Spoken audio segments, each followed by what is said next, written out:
मेरे प्यारे देशवासियों, नमस्कार। 75वें गणतंत्र दिवस की पूर्व संध्या पर मैं आप सभी को हार्दिक शुभकामनाएं देती हूँ। जब मैं पीछे मुड़कर ये देखती हूँ कि विपरीत परिस्थितियों के बावजूद हमने कितने लंबे यात्रा की है, तो मेरा हृदय गर्व से भर जाता है। हमारे गणतंत्र का 75वां वर्ष कई अर्थों में देश की यात्रा में एक ऐतिहासिक पड़ाव है।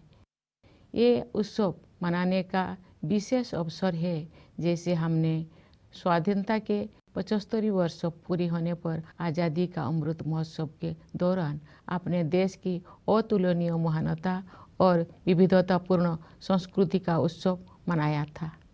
कल के दिन हम संविधान के प्रारंभ का उत्सव मनाएंगे। संविधान की प्रस्तावना हम भारत के लोग इन शब्दों से शुरू होती है। ये शब्द हमारे संविधान के मूल भाव अर्थात लोकतंत्र को रेखांकित करते हैं।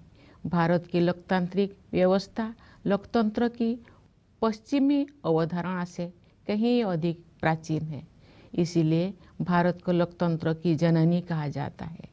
एक लंबे और कठिन संघर्ष के बाद 15 अगस्त 1947 को हमारा देश विदेशी शासन से मुक्त हो गया, लेकिन उस समय भी देश में सुशासन तथा देशवासियों में निहित क्षमताओं और प्रतिभाओं को उन्मुक्त विस्तार देने के लिए उपयुक्त मूलभूत सिद्धांतों और प्रक्रियाओं को स्वरूप प्रदान करने का कार्य चल ही रहा था।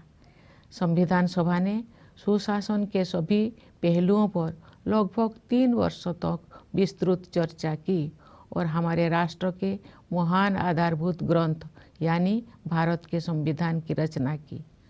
आज के दिन हम सब देशवासी उन दूरदर्शी जननायकों और अधिकारियों का कृतज्ञतापूर्वक स्मरण करते हैं, जिन्होंने हमारा भव्य और प्रेरक संविधान के निर्माण में अमूल्य योगदान दिया था। हमारा देश स्वतंत्रता की शताब्दी की ओर बढ़ते हुए अमृत काल के प्रारंभिक दौर से गुजर रहा है।